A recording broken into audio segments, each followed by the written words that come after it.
Yeah, thanks for coming out. Since the last time we met, we have two players that it's out now that are suspended. We had to suspend Erica Burgess and Kyra Watson. They're not back with the team yet. I'm supposed to talk to them this afternoon, and we'll see how things go from there. But it's just basically it's a team issue. It's nothing too nefarious outside of the team dynamic and things that go on between players and players and players and coaches. So it was disappointing to say the least because talking about two people who started. Erica started every game and Kyra started every game but the first one. So it takes a lot away from our team from a talent standpoint. But one thing it did, the 12 players who suited up and played this weekend responded well, had a great week of practice, a few days heading into the Martin game. I really thought the best job as a team from a focus and a maximum attention to detail and confidence standpoint that we've had in a while. Was really impressed with how the team played at UT Martin and how they paid attention to detail on every assignment. To come out of that place with a win against a great UT Martin team, just really did an outstanding job up and down the line. Mariah Robinson obviously became the all-time leading three-point shooter in Murray State history during that game and scored 26 points. Erica Sisk, although hampered with foul trouble and was limited in some minutes to 21 minutes, I think, in that game, really did a great job defensively, especially at the start. Just really paid attention to her assignment. And she was assigned to slow and Heather Butler down at the start of the game, and she really did a great job with that and got us off to a good start and put up some points, scored 16 points of her own, doing a great job staying in her shot and finishing some things. Kiana Kirby came in, gave us a big lift, played with confidence, played with some aggression on the defensive end. Just a couple of mental errors from those people. Kelsey Dirks got big rebounds when we needed them. Jessica Winfrey rebounded the ball well. Bianca Babbage came in as a freshman who just switched positions a couple of days earlier, gave us a huge lift. Tessa Elkins did a nice job running the point and staying positive and late in the game, having the confidence to take shots when they presented themselves. I just thought it was a great effort. As proud of that effort as any team in one game that I've coached or as an assistant or a head coach. And then the SEMO game, I just think we just didn't have. It wasn't a lack of desire to be together. I just really think that we were gassed. As I looked in their eyes in timeouts, it just seemed like they just couldn't muster what they needed to get the job done. And, that was disappointing. Hopefully, it's something, it's a learning process for this team as it's constituted now. You're replacing, there's no excuses, but there are reasons for things, and you're replacing 57 minutes of game action by two players who are basically seniors. One of them's really a fifth-year senior in Kyra, and you're replacing those minutes with a sophomore who hadn't played a lot and a freshman who hadn't played that position at all. And then Tessa Elkins has to assume some minutes in a completely different role, and I just think we ran out of the physical and emotional energy to do what we needed to do to get through that game. And that was disappointing, but the team stayed together and everything was very positive throughout the game. So that's encouraging. So we're looking forward to seeing what happens this week. Coach, how much do you attribute that SEMO loss to the fact just the letdown after such a? Well, I don't want to take anything away from SEMO. I mean, they made shots at a high rate. They really did a nice job. But I think it has a lot to do with it. We played 40 minutes against Martin, probably 38 really, really good minutes. But the entire 40 minutes, all 12 people on the court, the people on the court and people on the bench, all of them gave their maximum effort to the game. And really hadn't had to do that the way that the team is constituted at that point the entire year, because you've had two other people that took up a lot of minutes, one of which had the ball in her hands quite a bit and had a lot of isolation sets ran for.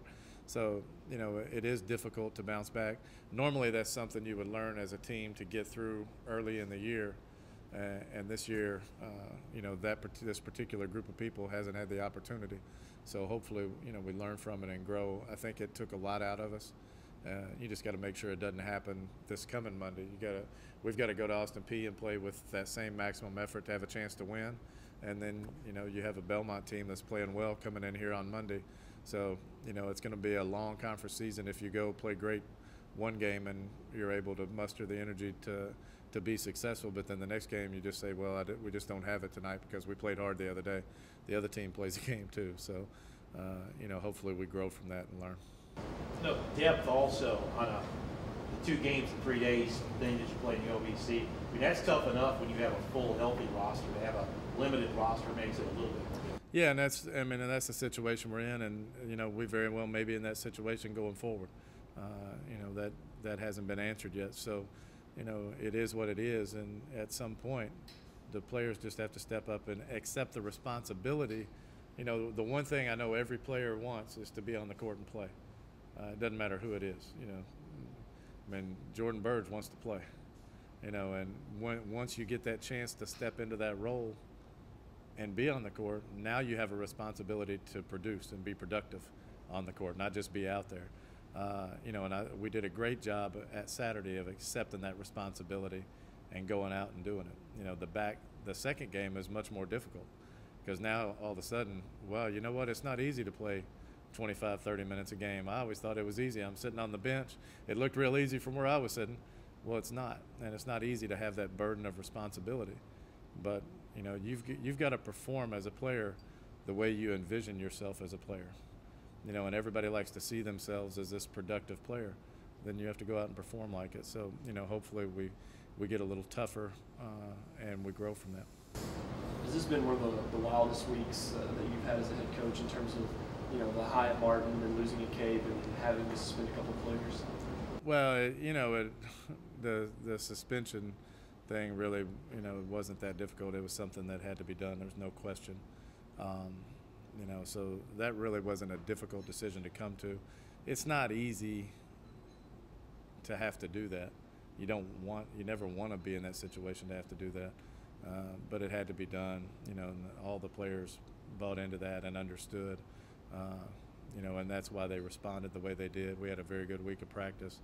You know, as far as highs and lows, you know, I try to stay as even keeled as possible. So, you know, you have to approach it. If every game is you're at the top of the mountain and you lose and you're down in the bottom of the valley, it's going to make for not just a long season, but a long career for a player for 4 years and for coaches for as long as they can stay in the game. I just think you have to kind of maintain some balance and perspective on everything. This is a marathon, not a sprint. I can throw out another 50 cliches to you, but, I mean, they're all true. So, you know, you just have to kind of maintain that even keel and know that, you know, you're doing the right things, and you're working toward being successful at the end of the year, and that's what we're trying to prepare this team for. Coach, if there's one thing that you think might be preventing y'all from playing the way y'all did against Martin in every single game, you know, you have that capability of playing like that, what do you think that is? I just think it's an energy. I think right now, the way this team is, the way they've practiced, it's an energy thing. I just don't think we had it physically or emotionally on Saturday. I mean, on Monday. You know, what we showed on Saturday, it wasn't a lack of desire to do the right things and perform. It was just, hey, I've never been in that situation before that I have to perform on back-to-back nights. Really, the only player on that team that has been in that situation, in a conference situation, is Mariah Robinson. You know, and she performed okay in that situation. You know, she was the only one that's really been through that in that type of atmosphere and that type of role that they were playing in those games. So, you know, we just have to learn from it and move on, and hopefully that performance we had on Monday doesn't happen again.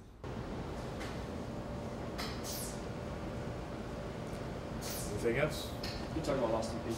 Yeah, you know, they play extremely hard.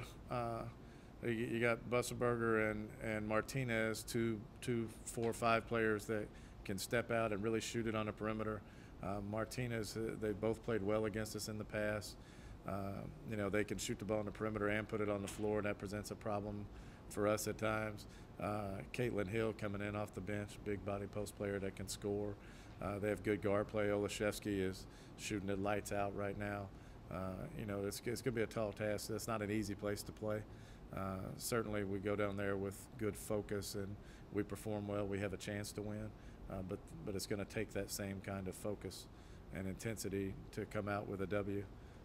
You know, and I just think Carrie does a good job.